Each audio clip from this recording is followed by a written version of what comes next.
Hi, it's Kaveh Solokol from Sky Sports. Gareth, your players have been speaking in glowing terms about you this week. Do you sense that they want to win tomorrow, not just for their country, but also for you? I mean, look, I'm very fortunate to have a fabulous group of players, and I think we work as a team. We always have. Whenever we're talking about the games, how we've done, it's always reviewed in terms of what we could do better as a coaching team, as well as what the players might do better. We have very open dialogue about that. And the special thing about this group of players has been that the way that the 26 have really bonded over the last few weeks, you know, a lot of new players in, a lot of players with no tournament experience, half the squad. And the contributions coming into the game have been so important. You know, we've managed to get 21 of the players on the pitch, and none of those have been, you know, a dead rubber or 10 minutes that weren't important. And I think that has made people even more connected and has helped the experience of all of the squad. Hi, Harry. Hi, Gareth. Good luck tomorrow. Henry Winter from World Soccer. Harry, just with the change in formation that we saw the other day, and with Phil and Jude sort of slightly more central, does that keep you higher up the pitch? Does it change your game in any way? Thank you. Not specifically. I think there's times where, you know, just the rhythm of the game, maybe, you know, Jude or Phil might end up being in the middle. I might drift out to maybe the left 10, or there's different examples where, of course, as the striker, you want to try and give as much space as possible to your midfielders, to the number 10s, and but then there's times, you know, where you want to drag defenders out into spaces they might not want to come either. So, like I've said with, you know, my game always, I try and see how the game evolves, what the team needs from me, and I try and exploit those situations. But yeah, there'll be times tomorrow, of course, where I'll need to be more of a focal point and be in the box more and make sharper movements in the box. And there'll be times where I'll drop deep and try and make it uncomfortable for the defenders coming into maybe areas they don't want to be in. Hi, Gareth. It's me. Veli from TRT Sports. Since the beginning of the tournament, in the last 5 matches, you preferred to start with Trippier in left back, not with Luke Shaw, whose original position is left back. What were the reasons that you started with Trippier, and is there a possibility in that match to start with Luke Shaw against Holland? Yeah, Luke has been injured for 4 months, so it wasn't a possibility for him to play until the last match. He made a good contribution to the game. So that's the decision we have to make, whether he's ready to start, whether that's the best way to use him. But yeah, we're very happy to have him back. He obviously gives us balance, different balance with the team. But also Kieran has done a fantastic job. He's played in so many important nights for us. You know, we've had a lot of big nights over the last 7 or 8 years, and he's been so important in those occasions, but also around the squad, how he is with the rest of the players and the staff. So we're very fortunate to have players like him in our squad. Hi, Noah Vada, Dutch television. Question to Harry. As a striker yourself, how do you look at the Dutch strikers, Memphis and Wout Weghorst as well? Yeah, obviously they're two totally different strikers. Obviously, whoever plays, or if they both play tomorrow, they both bring something different to the Dutch team.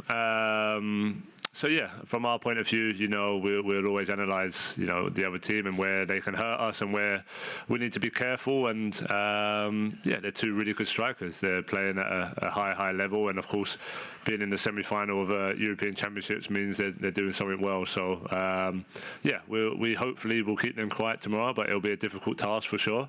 But yeah, we're focused on what we can do to hurt them as well, and yeah, that's what we've been preparing for. Nathaniel Ziegler, Sport 1 Israel. Ari, after Slovakia, Jude talked about the big pressure from the crowd and from the media. How do you deal with it? And if the players speak about it in the dressing room, about the big pressure?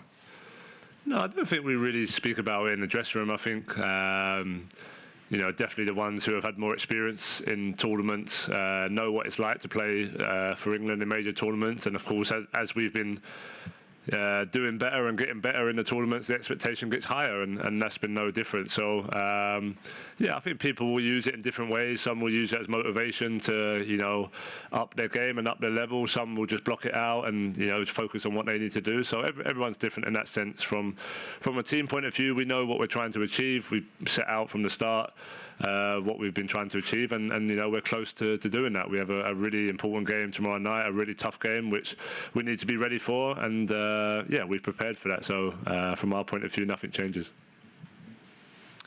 Hi, it's a question for Gareth. Gareth, it's Mike Keegan from the Daily Mail. Just wondered if you were aware of the well-publicised background of the referee for the game tomorrow night and the issues with Jude a couple of years ago, whether that caused you any concerns and whether it was anything that you've spoken to Jude about ahead of the game? No. I think everybody knows how I deal with referees. With complete respect for every referee. I know the two guys at UEFA, Roberto and Bjorn, who've been running the referees programme, and I think they appreciate the respect we've shown as a team to officials over 8 years.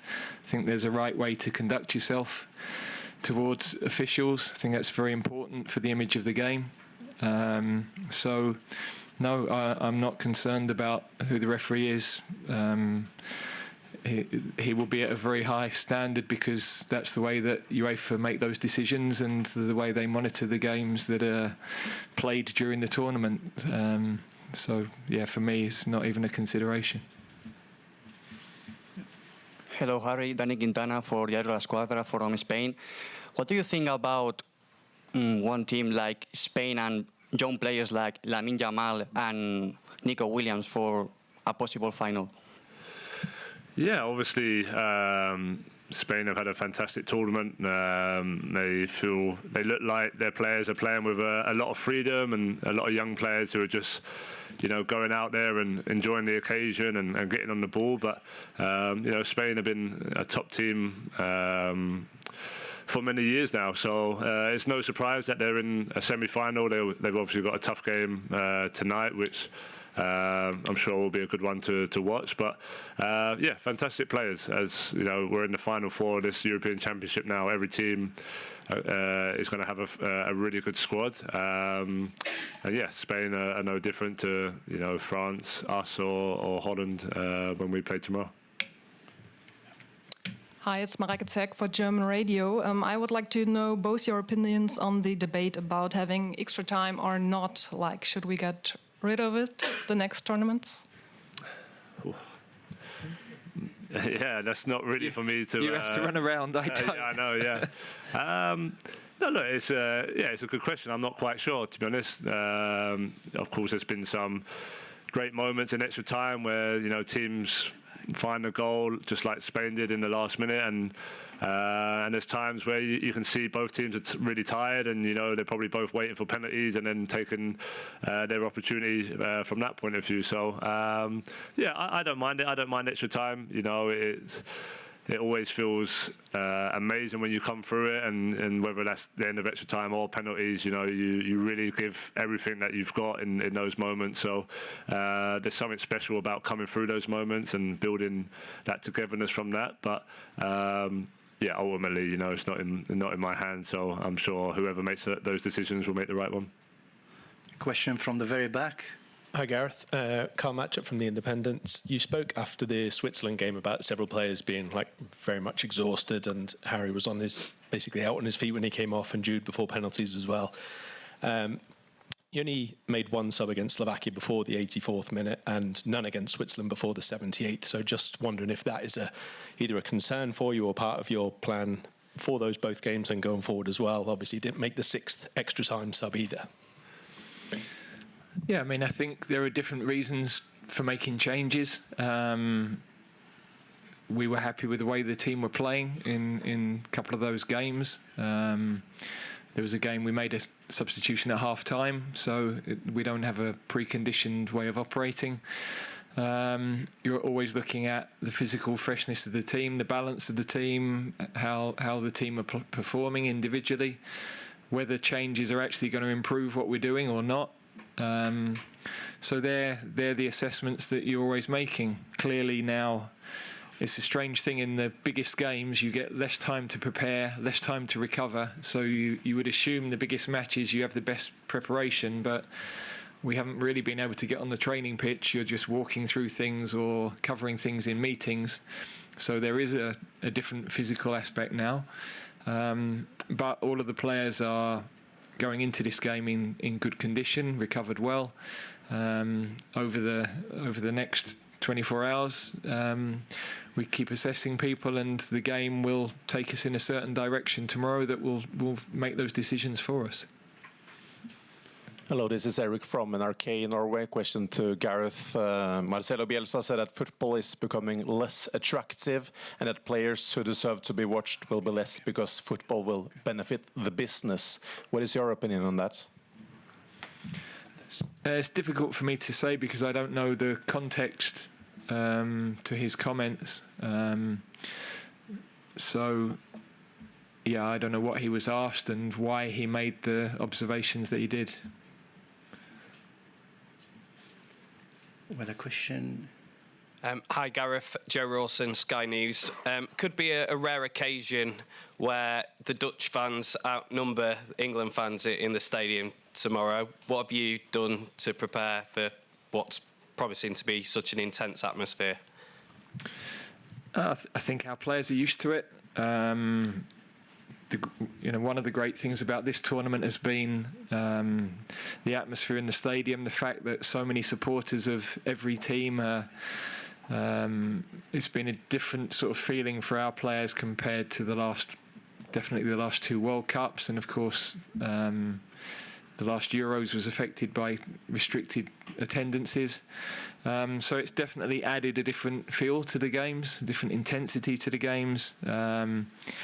But our fans, whether there are more or less, will make themselves heard, I'm sure, and it will be a brilliant, colourful occasion because, my memories of playing against Holland with the orange in the stadium are really vivid. So, in the end, the players want to play in those sorts of occasions. These are the matches we want to be involved in. It's why we're involved in football, and particularly international football. You live for the tournaments. That's where we step up, and we're looking forward to that occasion. Hi, both. James Ollie from ESPN. Good luck tomorrow. Gareth, you mentioned earlier that the squad you felt was bonded in recent weeks. Do you feel now they're in the right mindset to peak at the end of this tournament, and how do you help them do that? Yeah, there's been a definite shift. I was really interested. As a coach, sometimes you take a step back and you observe, and one of the strengths of us over the last 7-8 years has been less fear, less inhibition. But I think at the beginning of the tournament, the expectation weighed quite heavily, and of course the external noise was louder than it's ever been. So I felt we couldn't quite get ourselves in the right place, and in the end what was impressive was that the players ground it out. They ground results out and found ways to win. I felt that shifted once we'd got into the knockout stage, and definitely in the quarter-final I thought you saw a better version of us with the ball, freer. I'm not sure any of the messaging changed, but I just felt the group changed, and you're now into that moment in the tournament where it's what's possible, what's achievable, rather than what might go wrong, and that's different for a player, for an athlete. So this is now the chance to make history, which we've enjoyed doing that. Chance to get to the first final, not held in England. First time England will have ever done that. So we're trying to break new ground. That's difficult and it's complicated, but the players have responded brilliantly, and the resilience that's been built. You can bond. We've been very fortunate. We've had Ed Sheeran in to sing, and it was great. The players had a couple of beers before the last game. You can bond in that way, but when you're having to head the ball out your box in the 92nd minute and you're having to find a goal in the 96th minute, there's nothing stronger than that for building the spirit of a team. Hi Gareth, Dan Kilpatrick, Evening Standard.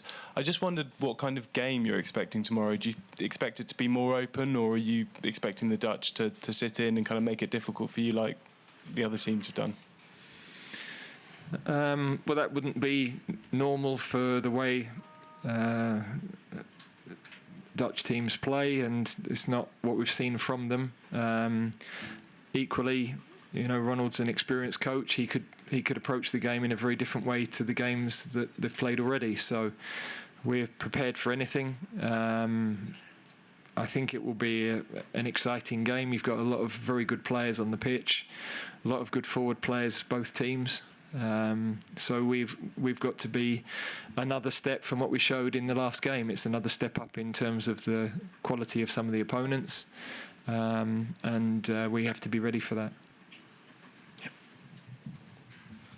Mr. Southgate, Pascal from Dutch television. Maybe you heard already the story about the Dutch team is a little bit delayed, a little bit of more delay, because they travel by train. It's not possible, and they have to take a plane. Do you think it has some influence on their preparation, and what would your reaction be if it's happened to you?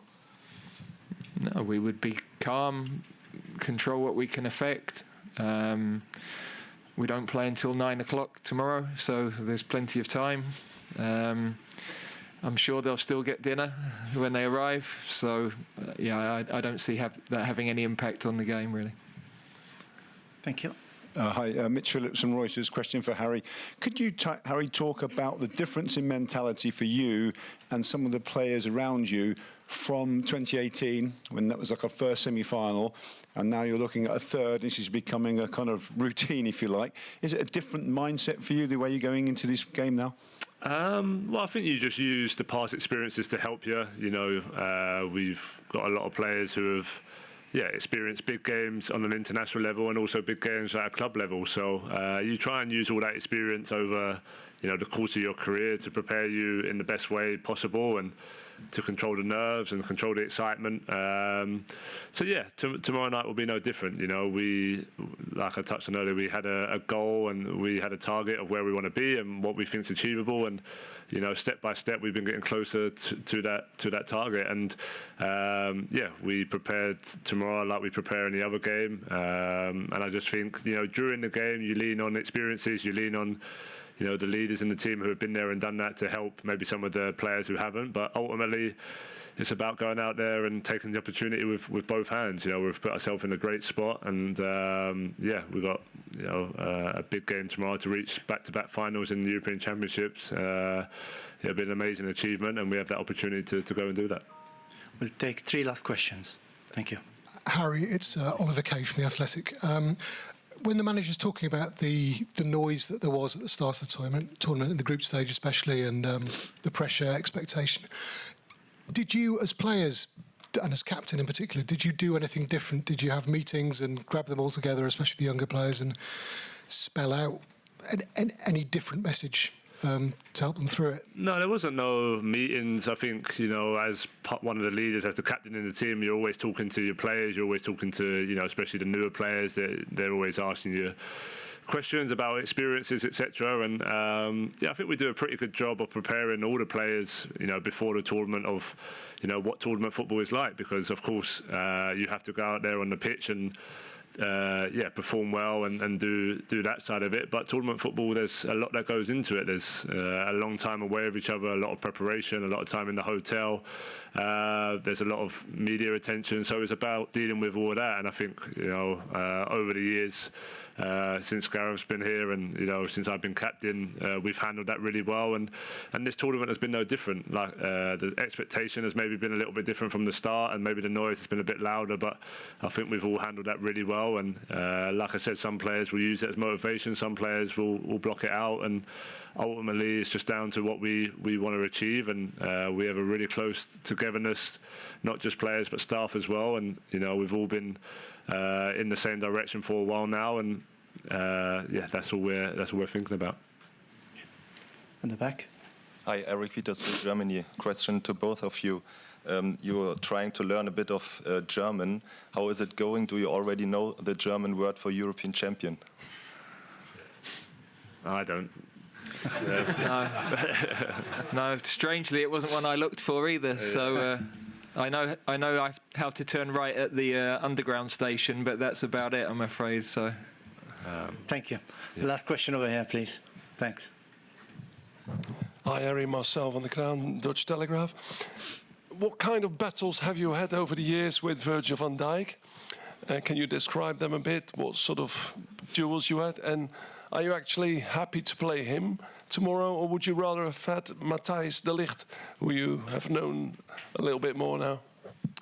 Yeah, no, of course, Mata has been a teammate of mine now for the last year. Fantastic player, fantastic guy. Obviously, I'm not sure if he's going to start tomorrow or not, but if he does, we've had a lot of battles in training, so I'm sure tomorrow will be no different. And in terms of Virgil, we've had some really good battles over the year, from when he was at Southampton, at Liverpool.